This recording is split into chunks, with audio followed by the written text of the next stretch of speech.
Что делать, если заказчикам наскучили бенто на праздники? Несомненно, бенто является универсальным десертом, декор которого может быть абсолютно на любую тематику.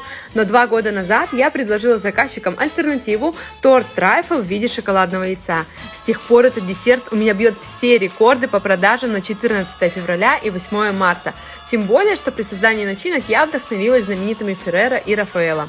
Я записала подробный урок по созданию такого десерта, который включает в себя видео, техкарты, информацию по формам и упаковке и идеям декора на любой праздник. Он получился очень информативный и объемный. И да, рецептура адаптирована под заморозку, что очень удобно в праздничные дни. Подробнее об уроке по ссылке в шапке профиля.